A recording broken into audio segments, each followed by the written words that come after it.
Egypt batubye tebatubye amateeka go gagamba ki ku mupiira Morocco batukubye ebituufu oba wonna batubye ebyo n'ebirala bingi wano ku Kudus Media nga bulijjo Ismail Ekudo sirinzeka ndine Kasozi Charles omusajja wa Cape Verde Timu yange yasinze okukola obulungi mu Africa amazima era nkimanyi ne mu FIFA rankings ejja kweyongerako waggulu ko yakola bulungi ina records zeyamenye already records zeyakoze Well, I'm very sure n'aba FIFA bajja kirowooza ku rankings zaabwe bayinza obutabeera mu bantu abasukka mu abiri oba asatu they cannot go beyond that buza kubatuwuliriza abatuwuliriza mbalamusiza abatulaba kusinga abatulaba ate mu abasharing ate muli bakabi nammwe abatuwa advice okwongerako ku kiki tukola ne cameraman musajja wa Egypt ne bamukubye jobuze ku bantu nga tunatandika jobuze ku bantu jangu Dawa wawire kakako.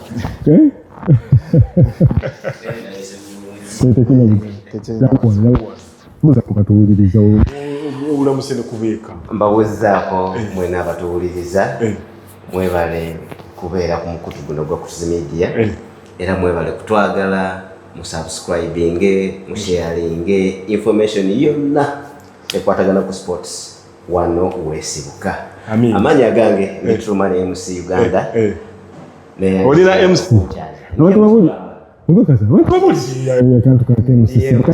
Ndiye MC. Abantu babuli kubaka lango bulungi. Eso. Musobola okukebera kaawo MC Truman. Social media kwendi zonna. Ku YouTube okwo.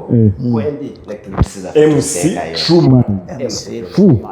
Truman Uganda. Oh. Okirabye? Musajja ali hambo. Tulina akabibo kaboka.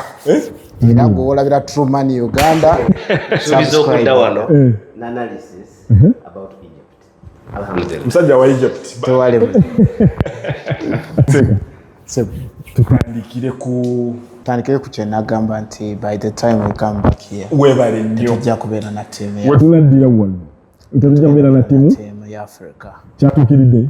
Of course, kyabadde kirina okutuukirira sigamba tetumanye mupiira but unfortunately nze nagamba nti it's all about our management how they handle things ate abamu kisukka nekituuka nekyerabikira ne ku bisaawe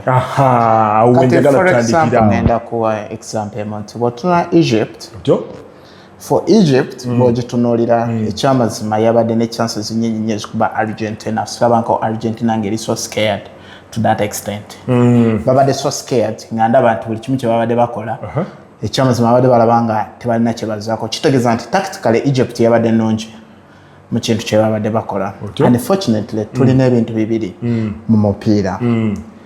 Managing the hardship. When things turns against you, because in the match it's 90 minutes, it's not 70, it's not 15, it's not 50. Nagama tutandika on the first 15 minutes.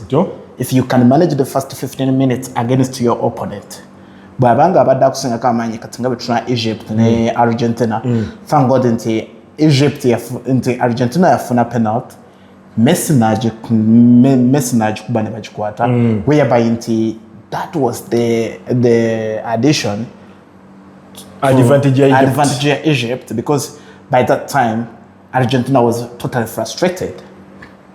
But twamaliriza netugenda mu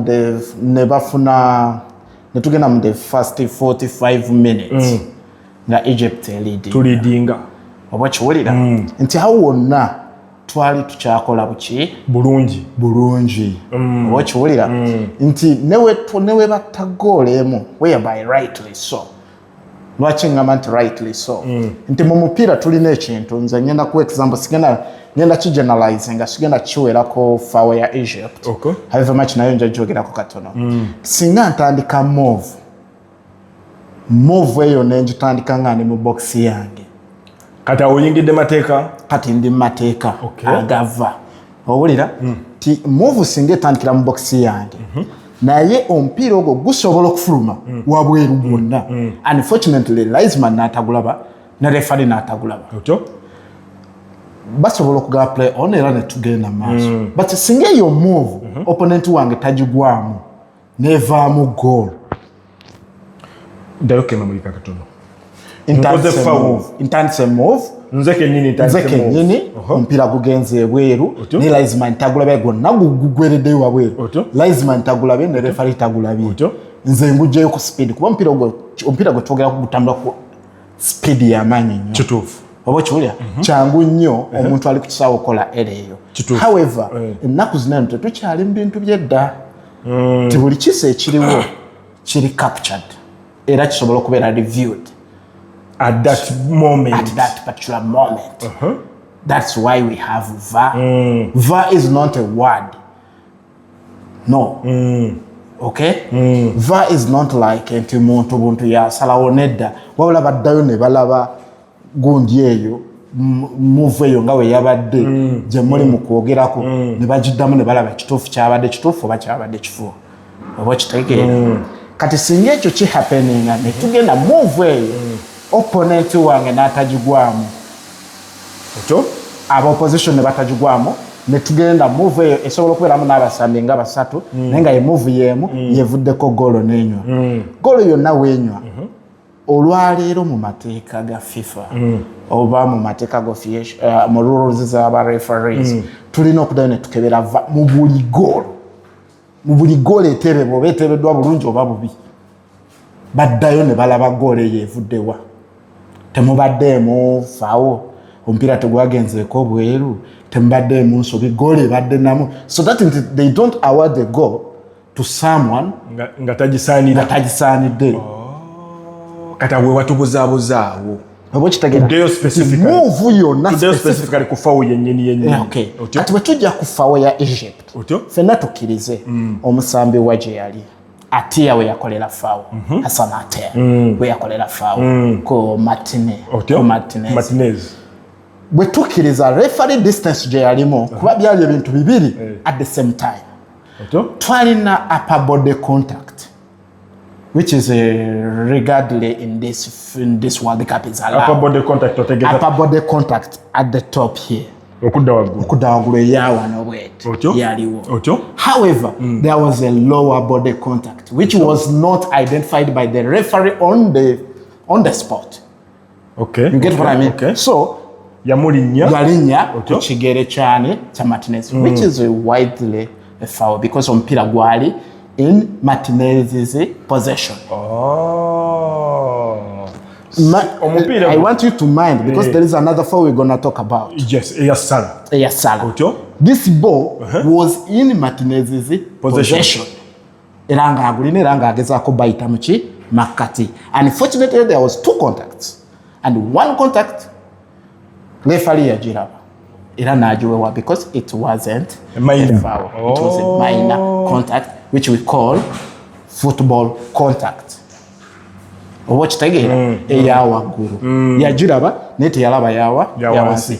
Unfortunately for us or Africans or Egyptians move eyo atya bafuna omupiira move eyo we bagiwewa ba opponent tebaddamu kufuna mupiira kino ekintu mind you tekiriko which kind of distance nebe tuba tusambe dakiika 5 dakiika 10 so long as the move is the same tekiriko so long as tebana bakonako but it's the same move we yatandikidde that's where it's initiated gwatandikirawo waweri netugutuusa eri netuguzza ffe tukyagwira tetunakondwako netuguzza netumanya netuguzzayo negunywa kiba is the same thing so long as they haven't touched it so kyokate opponent wagufuna eyo move ebeera efudde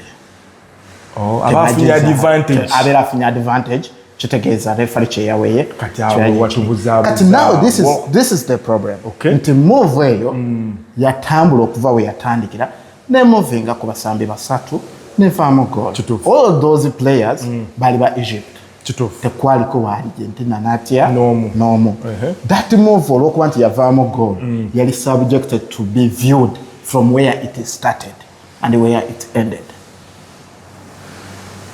Where it started and where it ended.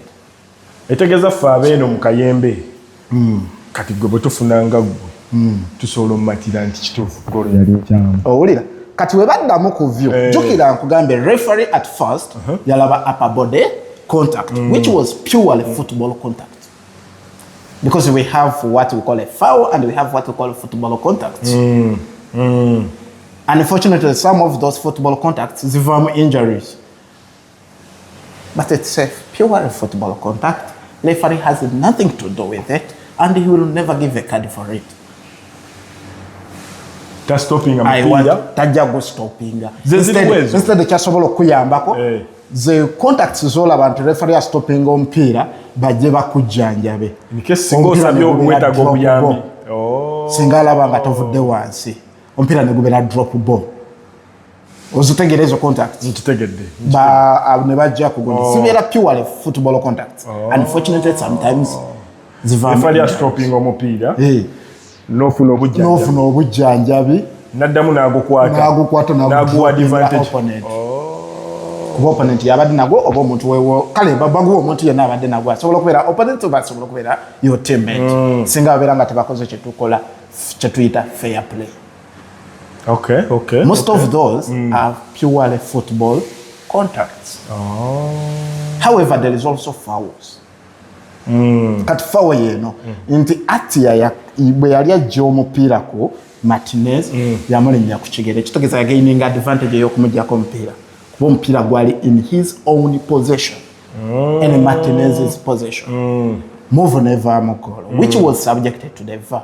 Oba oyagala batokola ki buli goal enywa baji scrutinizing okuva gye gwatandikidde paka gye gugweredde mu katimba. Kyentegedde nti kati ffe bakamera main oli ali emabega oli twogera basing on our interests. That is understandable. Buli muntu abeera bwe tubeera nga tulaba omupiira naddala ffe abawagizi our emotions comes first. What we need comes first. Ffe kyetwagala nze kyenjagala obudde obwo nga ndi muwagizi wa Egypt nze yogolo mba njagala because that is my advantage. Toyina wongambira mbwate tell me about VAR chovola bayo kati ekyo kijirawa ulireno kati ekyo kiyambirawa. That's why we have coaches on the pitch. This is important. Why we do have coaches on the pitch? Why we do have managers on the pitch? Because in that situation, tulina abawagizi. For them, they paid. They want to win. They don't care whatever you play on the ground. As long as you are winning. Abasinga yayagala kimu gole enywe tayagala manya mateeka gatambudde gatya. They don't care. Obochuli kuba ffe banji tuba inferiority complex ngaba Africa betubera tukola ekintu twagala tulowooza oli bw'abeera atusingako. If anything happen they favor those people. Ekyo tukikozesa buli wamu. We know that. Tukitaminga kubeera nti baba favorize. But unfortunately nti omuntu obeera olina okuddayo n'omanya nti rules za omupiira zitambula zitya. Amateeka g'omupiira gagamba ki? Baga applies or baga applies. Sijja kugamba nti bareferee tebakola nsobi. They do make mistakes wallahi. Naye otewabadde wonsobi. Unfortunately in that move there was no any mistake. Waliwo foul endala ezabaddewo. Waliwo fouls endala ezabaddewo. Zozo tuzogera. Bwe tugenda okutunula ku foul endala ate era kinene era kyekyatukubiza. Nti after that foul honestly coach Hassan njamwebaza. After that one he kept his cool which was mature of him and I applaud him for that. Netugenda netufuna goal eyokubiri which was important for us. Kitegeeza tusirinze ekintu whereby in that move tukyalina omukisa ogwongerako goal esatu olw'ensonga twabadde nga tukusamba defensive yaffe ne tukola kyetuyita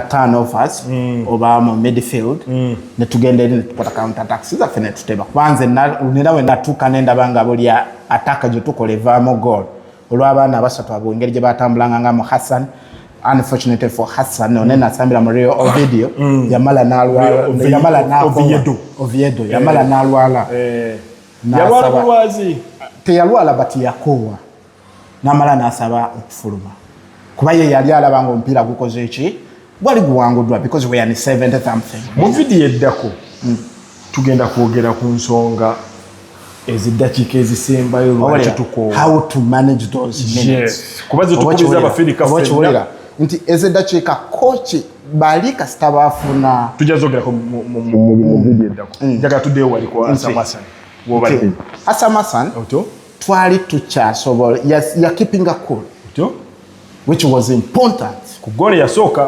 yasooka eyo gye batta and then we get our second goal which was very nice goal very nice attacking move awo tulina bbiri zero paka we twatuuka mu dakiika y'ensanvu mu omwenda Argentina neefuna goolo yaye yasooka rightly so oba okiwulira kiki twali tulina okukkiriza twali tetujja kuddako ku questioninga buli kisi wisa egenda against us but what we had to do how yogerako nti Hassan we twafuna goolo ey'okubiri bali we bafuna goolo yaabwe esooka it was not the end of the period kyetwali tulina okukola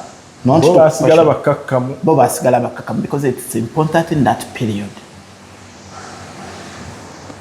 mu mpiira gwonna ng'ogulidinze okusigala ng'oli mukakkamu n'osigala ku scripture gye mubadde musamba eri ebalemeseza okuteeba 79 minutes is important. However much nti bakuteebyemu, you still lead.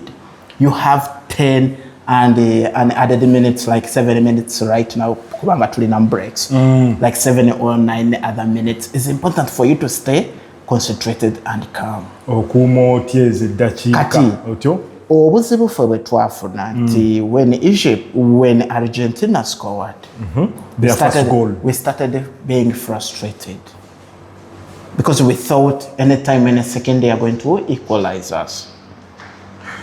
So unfortunately to complaining goal yasooka gye batukuba oba twatya buti teyalimu ene complain because twawanika offside.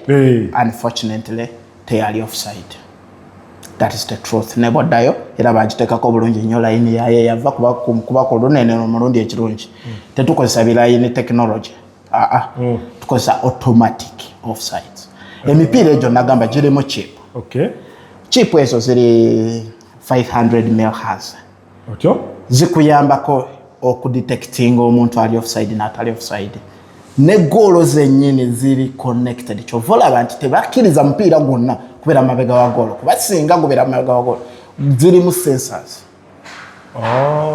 Owulira kuba omupiira omulala guli nti gusaze omupiira omulala nga guno tegunnajja era olaba lefa tesobola kugutandika ng'emabega ne babolboy tebabakkiriza kuyimirira mabega waki wa goal posts because empiira ekyo kirimu chips.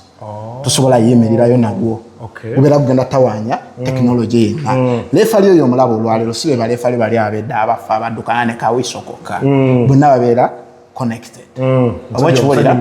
Nti kitegeeza nti wobeera ng'oli offside immediately bagenda manya nti obadde ki obadde offside newe kabeera kano kagere.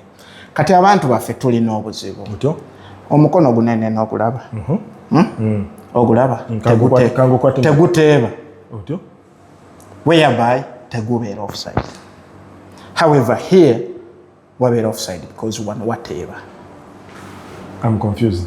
Kanzidiremu kaddemu wano tewateeba wano wabeera offside wano wabeera nga guno omukono gwe tubeera ku line yemu guno omukono ne guyitamu bwe guti wano nga we wayiseemu offside bwe wati naluno olukogeza okuva wano nga kalo kayiseemu tekabeera offside. Oba kitegeera. However abagizi baffe omanyi lwaki ngenda kuwa ensonga lwaki singa omupiira gujja n'enkola bwenti ebeera goal ngukutteko nga ngukutteko bwenti ebeera goal ebeera handball tebeera goal ensonga lwaki tegubeera offside. However ekigere ekyo kiraba newe kabeera kali akasembayo kali katoya akasembayo mu maaso ebeera offside kwako kajja kukonako kubako singa kagukonako omupiira ogwo ne gugenda mu katimba tugibala olaba ekibegabega kyange kino singa kiyita mu katini nnyo mu gundi eyo mu sense eyo mbeera offside olw'ensonga omupiira gunkona wano ne gunywa eba goal. Ako nno ka bwongo kakwetegereza nnyo ka bwongo. Era ero ojja kulaba abantu nga bakkiriza goal abadde offside omukono gyeguli nedda. It's your body which can score.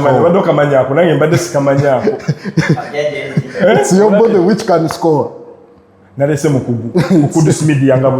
your body which can score. Okay. Ntombili gwo guno gwonna bwe gukola ku mupiira ebeera goal. Kyovala tugubala tugubera offside. However guno omukono okuva wano paka wano tewateeba era gwo tegubeera offside. Olw'ensonga omupiira bwe gugwekoonako it's a foul. There is no way you are going to score with it. Ne bwogiteeba nenywa nekoletya era tugukomyawo. Tebeera ki? Tebeera ngako goal. Waliwo tubadde ewa Osama Hassan nti tutuuka ekiseera mwezi eddakiika ne tulema concentratinga okukuma obudde. Njagala ombuulire tulinayo abantu bwe bati abasobola okutuyambako okutubeza mu mbeera y'okuconcentrating. Abazungu baba bayina. They do have. And they understand it. It's like oba basomeseza eri. No, ekyo kintu kibeera ku manager wamwe. Calmness of your manager is the one who will direct those minutes. It's important. Coach ali wano ku line. Coach ali wano ku line. That's why you are paid for that. To show your team in the difficult moments. Etegezo bwe datonna leadinga. Naye moments ezo bwe zijja. Olina okulijingira kulaga leadership skills. Nolaga abasambi nti balina okuconcentrating ne basigala ku kintu kye babadde basamba ekibayambye for over 80 minutes. Mpira muzibu. Oba kiwuli. Kakuwa example nga nvude kugwa Egypt. Nsijjukira Barcelona nze ndi musajja muwagizi wa Barcelona. Barcelona yali mu Champions League yali esamba twagenda mu Parc des Princes ne tukulembera omupiira 2-1. Obulira nga PSG erina okujja mu Camp Nou. Bwe yajja mu Camp Nou ono omusajja bamuyita Aljo. Obulira omuwolugwayi n'afuna red card. Bwe yafuna red card baatukuba goolo 4+. Do you know why? I don't know. By then our coach bali bamuyita Xavi Hernandez. Kituufu. Yavaako. Na losing concentration olwa faweri ya losing concentration kati bwe yebwe ya losing concentration kitegeza n'abaana kusayo obairo bawadde babera bagenda kusamba kintu tekyali afuga akakanya baana abo. You get what I mean? I do. Inti bwe kastovaako bwe coach wovirako bot the whole team is gone. Akakaseera woyina okukolera ennyo in that moment bw'olina okulowooleza musambi kyagenda okuyamba ku kisaawe bw'abanga ali bweru omukolebe substitute omanye musambi ki ku kisaawe atali nnyo wa mugaso omugyeyo omanye musambi ki anaasobola okusamba box to box omuteekeyo. But when you lose your mind notandika questioninga buli kimu lefali kyakola ekituufu n'ekitali kituufu, then you shift your focus from playing football to a blame game, which is not sports science wajiramu, of course, which is not important for you at that particular moment. You understand? I do. Kati ku kino nakyo bwe kyali nti Argentina bwe yafuna goolo yayo yasooka mu kifo ekyabanene okuconcentrating ne bagamba okay, we still have 17 minutes to go, let us concentrate, let us do what we have been doing. Eyo goolo emu etumala okutusaza wali kale oke ne banaatukuba equalizer tweweyo space ya 30 minutes kuba ye nayo yali eweri tweweyo space ya 30 minutes twetereze bano tubeesobolera. Already okirabyeko nti tubakola ki tubasobola. Unfortunately that's when the problems came. Osama Hassan alina okulaba programu eyo nti ye nga ye ategeremu eyo moment yali alina okukola baluzinga moments ezo. Instead of focusing on themselves to improve and to see where they can close the gaps, goal eri wawe yavudde kuba omwana ye ali ku kisawe tagenda laba goal we yavudde gwali wabweru agulaba mwe bakocha abali ku desk mwe mulaba ekituli ekyo gwoli na full view era gwoli no manyani akoze ensobi ani akoye ani gwe ngendo kuba sabu mutekeyo zigalire ekituli ekyo obo kiwulira kati bo balozinga bulozinze instead of focusing on that they thought referees favoring who without thinking about the rules obo kiwulira ompira ne gweyongera maso within 2 minutes twali tufunya gole yokubiri and in that goal bojize mabega kati ngenda tukuwe ekirala otyo tyeyo gole eyo singa ite yanywa Flefali nawewa na Argentina nayo yandigambye nti batubya kubanga McAllister was forward inside Egypt era kwali kuino kuddayo mabega singa vaya kiyingira mukyali kisoboka okuba wa penalty eyokubiri because McAllister was forward inside the box ngagezako kuba pass eyegende ekitegeeza tetwali tetulinawe tuwonera owulira bali basobolera okugaba penalty eyo reference eyo gyali akola jjukire ne mabega defender yali amukutte era ng'amusika era yagikuba ali ati you get what I mean n'olwokuba bamanya ekintu kimu nti this World Cup is totally different from our Premier Leagues, from our La Liga and from everything. There's many football contacts or many contacts which is go unseen. Oba lefu nazira banazwewa. Nti olwaleero tubaddeko kono omupiira nga guli a little bit rough. Omuntu yenna abadde agoberera World Cup onene okuva gye yatandikira. Mulimu ebintu bifa bye tubadde tulaba mu Premier League, ebyo tulaba oba mu La Liga nga bifuuyibwa. Naye nga mweno nga tebikola ki? Tebifuuyibwa. Era nga bagamba weesudde ne batakikola ki? Ne batakifanako. Naye nga mubaddeko ne body contact. In our leagues, wolabira body contact buli kaseera. Unfortunately for this World Cup is a little bit different. Si kyekiriwo bakyusaamuko bakkirizaamuko that roughness tusobole okunyumirwa n'omupiira okusobola okutambulira eddakiika ennyingi nga tuli interrupted every second oba kiwulira so long as the foul is not clear. Omupiira gwa Morocco gwabadde gutya? Omupiira gwa Morocco tegwabaddemu nnyo mivuyo? Tegwabadde mivuyo nakamu kubanga nekye babadde balowooza nti mivuyo tegwabadde mivuyo kubanga ekyamazima Rabiot omukono gwe gwabadde in natural position. Unfortunately omupiira gwaze ne gumukubako. Omukono guli kuba omupiira ogwo bw'ogutuna Rabiot yabadde n'omupiira bwe yagaludde okuba omupiira ne guddamu ne gukubako Moroccan player ne gukomawo bwe gwakomyewo already omukono gwe tegwatambudde nga guli intention wabula gwasigadde in the natural position bwe gwabadde omupiira era gwamwekonyeeko ekitegeeza gye tuyita ball to hand. That is a ball to hand because you don't expect that ball to come but it comes anyway. Mwekonye kuoli ne kukola ki ne kukoma ate nekyekubiri njagala abantu kino bakyegendereze nnyo. Tulina ebintu bingi nnyo bitera n'okuhappeninga mu boxing. Nalabye ttiimu kyeyabadde esamba ne baddukira ku referee nga bagamba nti handball nerera bwe bagiziza era referee era n'abalaga ti omupiira gusooka ne gukuba ku musambi ne gudda ku mukono. That is not handball. It's ball to hand. It's a ball to hand. Okay. Because it's not intended unless singa omupiira gunayo gunkoonako ne gubanga ogenda in that position nayo that is a handball. Hand to the ball. Hand to the ball. I have stretched my hand. Okay. Ne ngukoonako. However, singa omukono gwe gubeeranga wano ne gunkuba kuno no. Era teriera lefa lyagenda gyekuwa right now. Abagizi baffe balina okuwuliza programu. Tewaliwo refa lyagenda okayana kujja kendeera mu kisaawe. Mulimu ebintu bingi nnyo bye bakyusaamu mu mateeka. Nti mulimu handball omukono gwange nga guli natural in natural position omupiira ne gujja ne gugwekoonako tesobola kubeera handball. However, if I move my hand it becomes a handball. Kakati waliwo kano kabadde kagenderere okuddira abarefari aba Argentina okufuwa omupiira gwa France okuddira abafaransa okufuwa omupiira gwa Argentina kakodiyo kyakali anti mwabadde mugamba mbu Argentina nti bali mu jibira kati Facundo Telo is one of the FIFA ranking referees who experienced, who knows what they do. Yo referee yagabako red card 10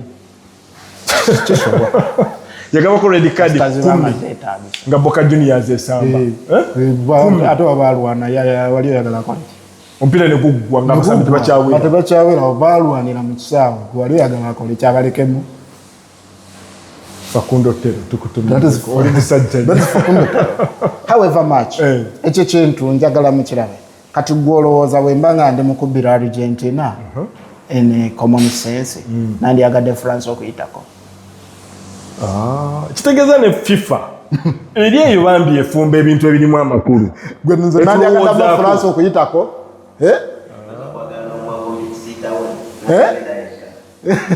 kwegamba oba oyagala ogonzeemu timu yegenda okujja kizibu ate ekyo kintu ate wali wonna kati budde buneeno omuzibu gwasaba okutasanga yeyeka andi kyenja okugamba naye kati jjukira nti refari yabafuuye negundi yonna okuviira kuva bonna babadde ba Argentina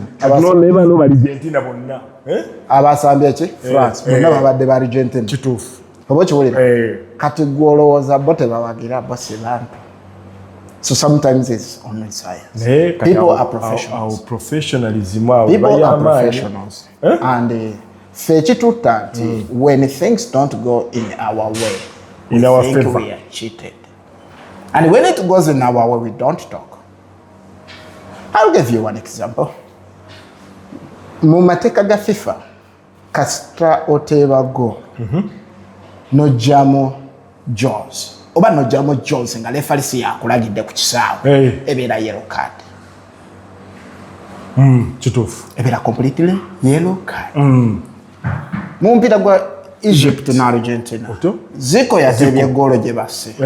Na jamo shot.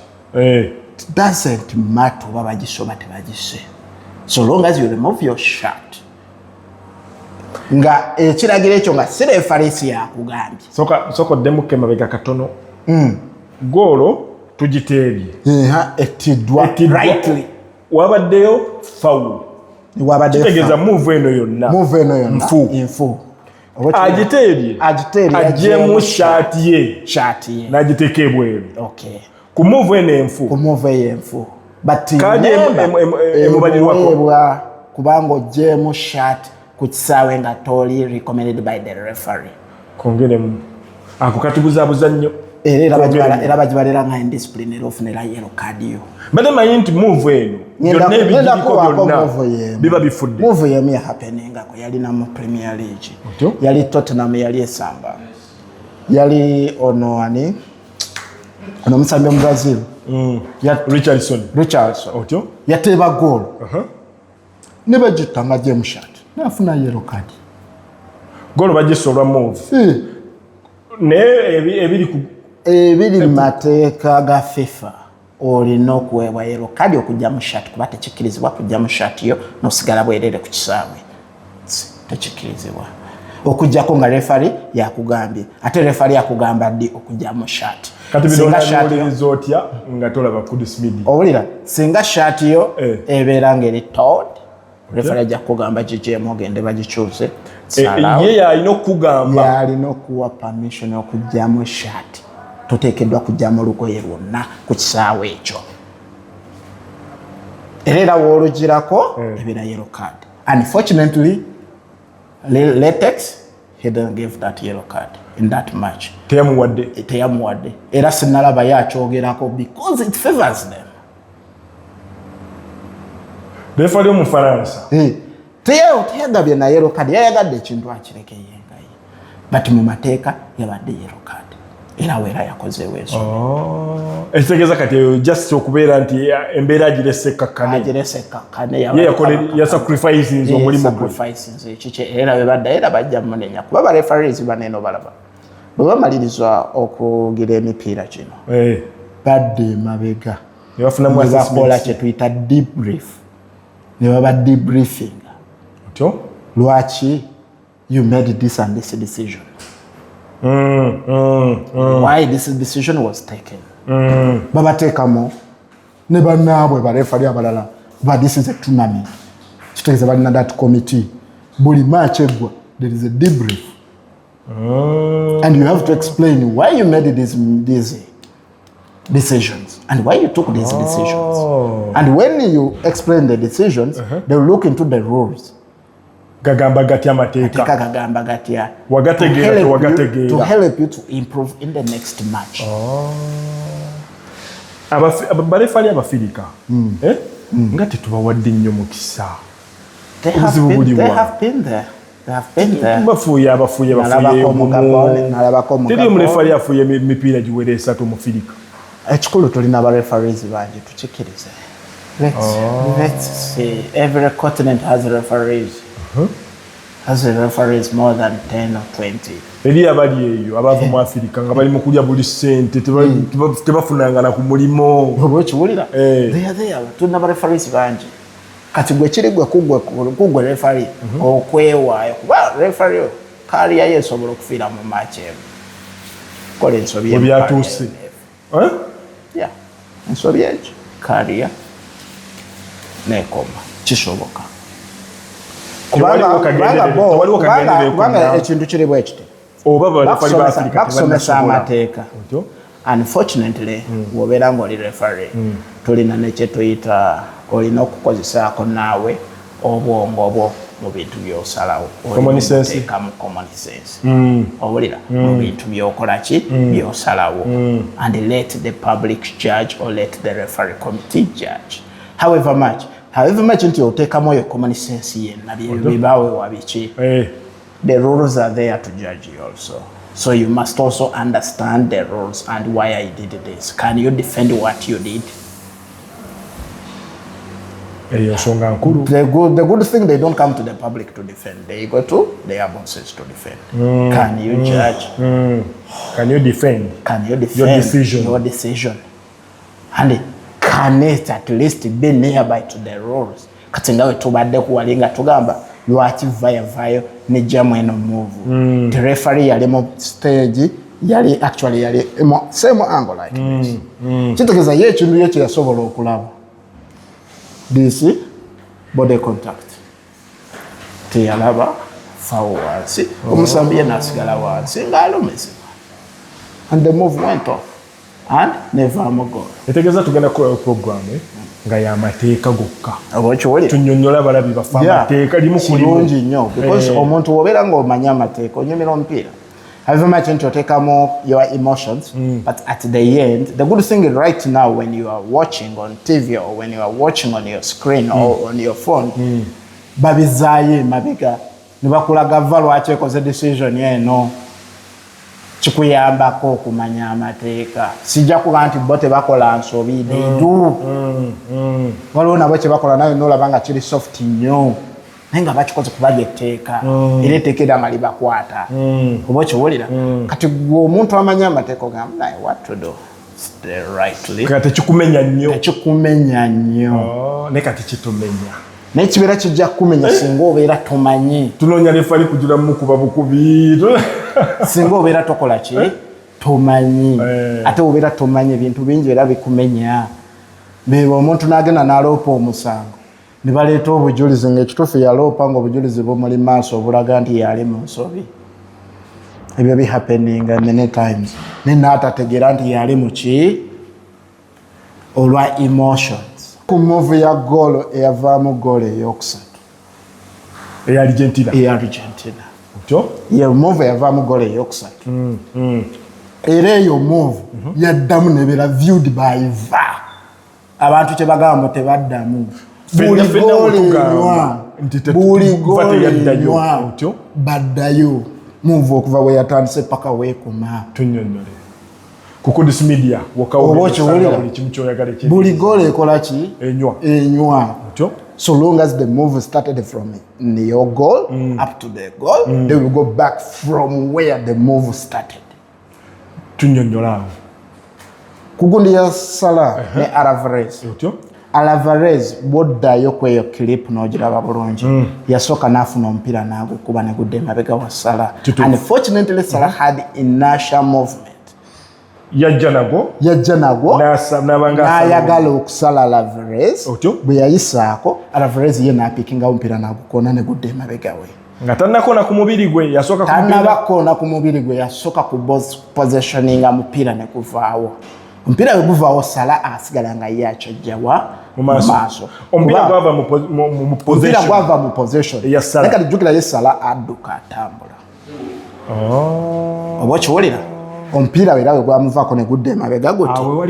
Unfortunately mmwe kye mugamba Alvarez aba asikayo okugulu kwe afuna omupiira emabega waani gy'amaze ogukoona kuba olwedde ono eno omupiira tegukyamuli mu possession tagezaako even nakunona kugulu mabega owulira naye adduka olwedde agenda kugwa olwedde yali agenda kugwa akoona ku magulu ye kennyini ye yakoona ku magulu gaani ga Alvarez. That is a pure football contact.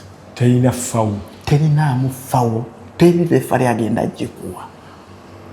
Era we bagizaayo ne bagitunuulira ne baddamu ne batwala n'omupiira wawe gwali mu position when Alvarez touched the ball and when Salah lost possession of the ball.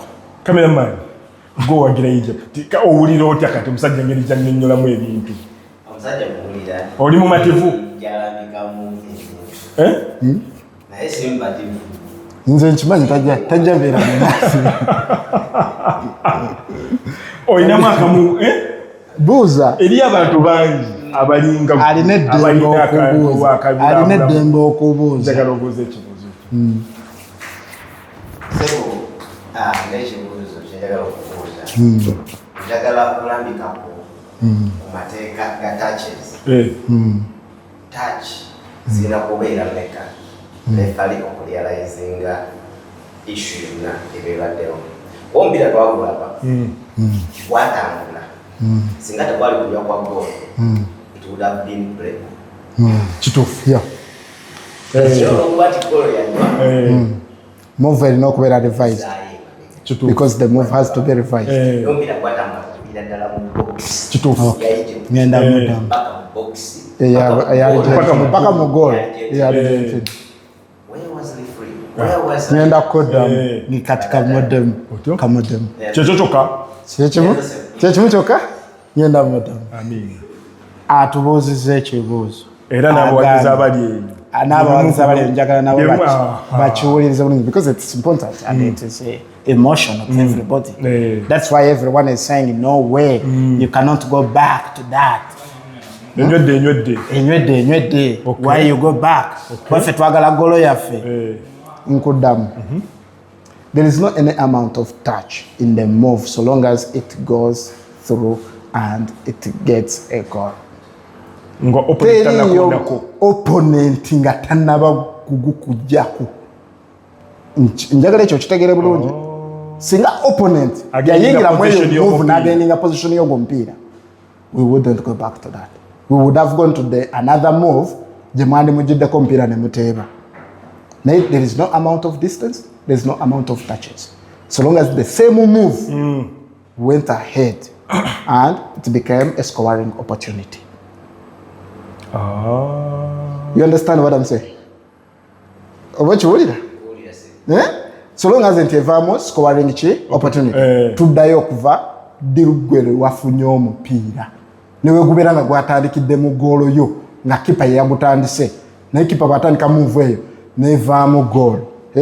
Tuddayo ne tutunuulira okuva kipa we yagukuweeredde ani yagukutte yakoze eki yaguwaddaani yakoze eki yaguwaddaani yakoze eki and we clear the goal and the referee n'asongawo. Kyova olaba nti bw'oli goal enywa we pause. Kati kyongereyo ku maaso katono tuligaziyeemu. Etegeeza nze bwembanga eri fawu yabaddewo. Egypt n'enkwata ogwo omupiira. N'embeera nagwo ne begiba eddakiika aga. So long as opponent banagukujjako move nevaamu goal. Tugenda kuddayo okuva lwe wagufunye. Lyeteeka. Tugenda kuddayo okuva lwe wafunye omupiira because it's the move. the same move tubala nti buli goal enywa ne weberanga eri correct ne weberanga eri wrong baddayo nze ndabye goal zebase nga lwa throw ins yabadde bad throw not a bad throw nga omupiira mwagutandikidde mu goal yammwe unfortunately omuzambi wewa mu mpira ne gumugendako wabwera owulira naye balefali ne batalaba kubanga bwe tubeera nga tuli na kino kankimunyenyole balaizimani balina goal parts bbiri mu kisaawe omu abeera ku kitundu kyeri omwana abeera ku kitundu kyawa kikyeno tolowooza nti laizimani akuba kalayini kalamba atunulayo kalayini kalamba atunulayo kalayini kalamba naye tagendayo kalayini kalamba akoma mu senta akoma wali mu senta naye okutunulayo n'oli eri naye n'alaba ekitundu kye era we babeerera nga bawanika ebiwero bino laizimani ali mu ekyo ekitundu era omulaba era akoma mu senta n'adda ku kitundu kye bw'abeera nga agamba nti throw in ya side eri aguwanika eri bw'abeera nga agamba nti yawano naguleeta wano era bwe tuna buli kisi what is laizimani is doing it has a message so sigwa kumala gagawanika kiwero gwe mbatunuulire nnyo babeera nga bawanika ebiwero bino it has a message and a distance kati ekyo kyobadde oyogerako kyakimalayo njagala mumaleyo bulungi kyobadde oyogerako bwe twabadde tutandika program nakunyonyodde possession ya refari we yali nenkunyonyola ne laizman we yali laizman ono yali side yeri teyali side yeno unfortunately you remember very well referee yali mu side zeri era nga abalaba abasambi baali abasambi bameka basatu whereby ye ekintu ye kyeyalaba Egypt babiri n'owa Argentina omu ng'ayagala bayita muki makati but remember yalina possession y'omupiira makati ge magulu oba okiwulira if you remember very well and you watched that game referee ye kyeyalaba era kyeyali atasobola kudda mabega kwe kuba nti ye yalaba upper body contact which was purely football contact kyovalaba yakola ki play on so kyali kizibu ye kumanya kuba omusambi eyakola foul si omusambi eyali ku side ya referee kuba bali basambi babiri omu ngali ku side ya referee omulala ngali ku side yene eno ku line owulira era bwenzijukira obulungi omusambi yali ku line oneno Hassan owa Rio Ovedio ye yalinya ku kigere kyane kya Martinez yali ku side yeno whereby it was really because those people are also humans. Laizman yali tajja kulaba eyo foul. Ne referee yali mu side yali tajja kulaba eyo tap. Oba kiwulira kuba ye yagenda ine body picture eyali waggulu. Ye nalowooza that is when VAR comes in because in the VAR we have each and every camera in each and every angle. Kivala nti bakomezaawo angles zonna. Kati va mu bintu ng'ebyo oluusi eyinza obutajja immediately. Era ekuleka move nekola ki however move eyo bwegenda kuba olwaleero vegirawa tegenda kufuuwa foul unless the foul is a bad one and it can lead to a red card tegaba yero naye ate jjako yero oba ntegedde ekintu ekyo tegaba yero naye ate esobola okujjako ki yero olwaleero oba kitegeera nti kati eyo move kasita yagenda nevaamu golo nga bwe nagamba nti tekuliko distance golo yonna kasita enywa bagireviewinga okuviira ddala omupiira mwagufunidde okujja okuteeba golo okitegeera ekyo kintu nkugambye naye ogutandikira mu golo yammwe bagureviewinga wawe gwayise paka gwatuukidde mu golo y'opponent bemala okunywa ne bagamba nti golo eri clean go on baleke baddemu era olaba buli goal enyo mwemulaba nga goal yammwe erikiri ne refari n'agamba lindako alinda banene bakiliyalinge abawamu like 2 minutes 1 minute or 2 seconds of 30 seconds ne bakiliyalinga move okuva we yatandikire kuba ye move ebeera important oba kitegedde kati ekyo wekyagwa goal eri bwe yanywa va yali erina okuddayo etunuulira omupiira wawe baagufunidde what happened aba Egypt wawe bafunira omupiira move wawe yatandikira. It's the same happened with Salah. They had to go back Era olabera gojja noga penalty bla bla bla referee nakaba lwaki awamu talinawo maaso naye bo balinawo amachi balinawo amaaso basobola okulabawo era balinda kuba move yonna gwe wevaamu goal twetagana kukyachala nti ate onankonyeeko nakoze bikinedda gwe linda va kyegenda okiliyalinga naye remember neva nayo erina ebintu bibiri byegenda okuditamininga kuba naye ali muva naye era referee owulira naye muki referee kitegeeza ono referee ali ku ground kyamanyi n'oli kyakola ki kyamanyi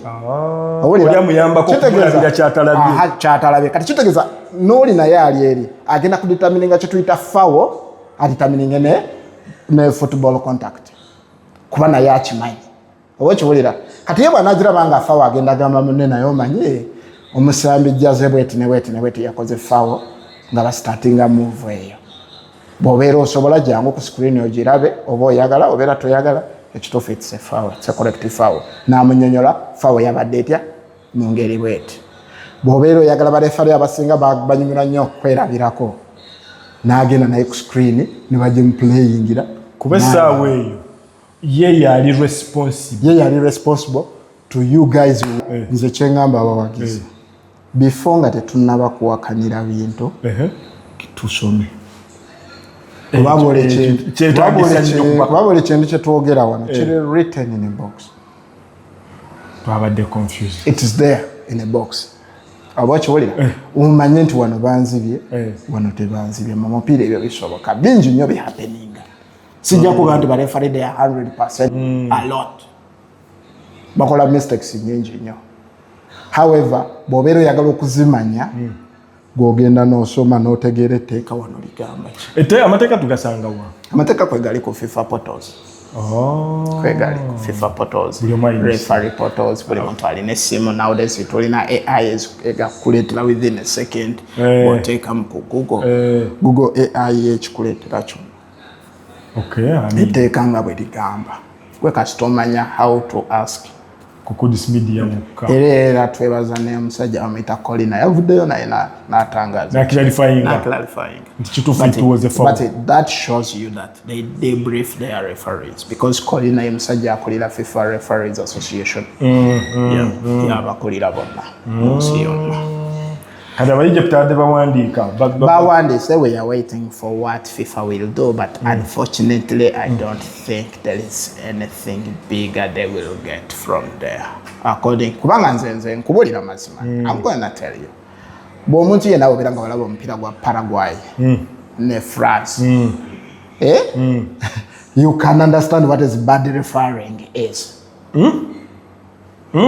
osobola okumanya barefari abafu actually omupiira gwa Paraguay simanyi nava gye yali balayika baali beebase ngombe akalos kweros we yagamba kugwa Bungereza ne Ghana nabo beebaka because mulimu fouls zotunuulira nga really it's a foul ng'ezimu zeetaaga na red card for example nze nalaba clear cut gondi enkokola mu mupiira gwa Paraguay ne France nga zaali zeetaaga red card unfortunately bagenda ku musajja yali alina ki omusajja ya reacting for them bagenda kujudginga reaction instead of the action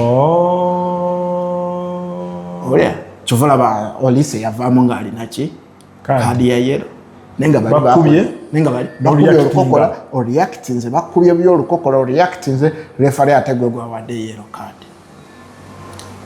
same applies ku bintu bingi nyize bibaawo so there is also bad referring in this tournament tulina omukisa okukufuna ssebo amen at least obujja utubulya ne tukakkana kati kamera manya akakanyeemu ko ne busungu badde bungi akatelekeka bannange tubeebaza buli kimu pozi tufunye n'omukutu omulaba gwita Truman MC Uganda ko YouTube subscribing ate musharinge baje mukomo kusharinga no subscribinga naffe kyekituwama amina nga bulijjo kudis media nange Ismail Ekudo ne Charles Kasoza